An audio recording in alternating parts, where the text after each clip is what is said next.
Good morning. My name is Glenn Strong. I'm from Canton, Ohio. I'm an optimistic person, and I'm sure it would be more enjoyable to discuss the Chicago Cubs' march to the World Series. You are optimistic. But everybody has a bad century now and then, as somebody said about the Cubs.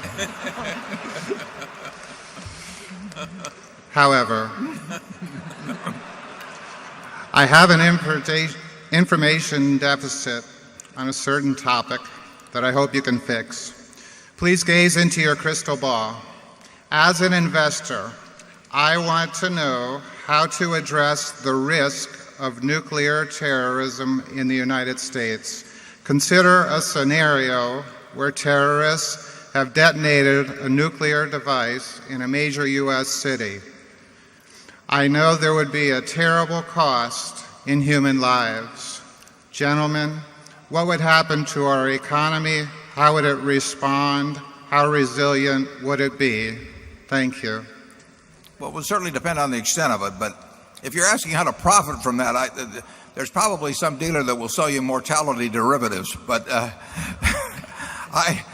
I'm not sure that's what we would be thinking about that. No, I agree with you, and Norm, I couldn't agree with you more about that being the ultimate problem of mankind, not necessarily a terrorist type usage of, but a state-sponsored usage of weapons of mass destruction, and it will happen someday. The extent to which it will happen, where it will happen, who knows? But we have always had evil people. We've always had people who wish evil on others, and thousands of years ago, if you were psychotic or a religious fanatic or a malcontent and you wished evil on your neighbor, you picked up a rock and threw it at him, and that was about the damage you could do. But we went on to bows and arrows and cannons and a few things. But since 1945, it's the potential for inflicting enormous harm on incredible numbers of people has increased, at a geometric pace. So it is the problem of mankind. It may happen here, it may happen someplace else. People say sometimes they say, well, if we solve poverty, we'd solve this. Well, I would just remind you that nuclear weapons have only been used twice, and those were by the richest country in the world, the United States, in 1945. So people will justify their use under some circumstances if they feel threatened. They will justify them for religious reasons. They will do all kinds of crazy things. And what holds it in check is the degree to which the lack of knowledge of how to do it is controlled, and the degree to which the materials are controlled, and which the deliverability is circumscribed. And we're losing ground on all of those fronts. The knowledge is more widespread.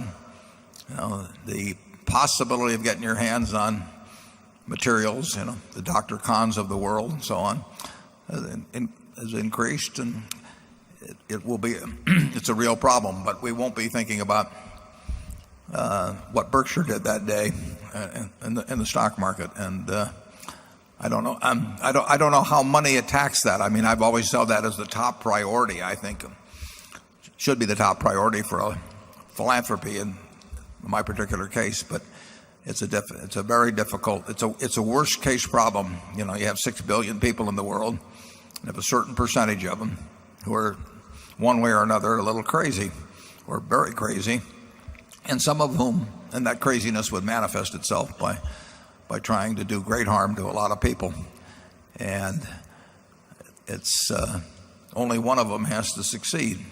I don't know how many we've intercepted over the years. I'm sure we've intercepted a lot of incipient ones, but it is a worst case problem, and one will succeed at some point, and it may be state sponsored, it may be terrorists. But Berkshire is better set to survive than anybody else, but it won't make much difference. Charlie? Well, I think that the chances we'll have another 60 or 70 years with no nuclear devices used on purpose is pretty close to zero. So I think you're right to worry about it, but I don't myself think there's much that any of us can do about it except to be as sensible as we can and take the consequences as they come.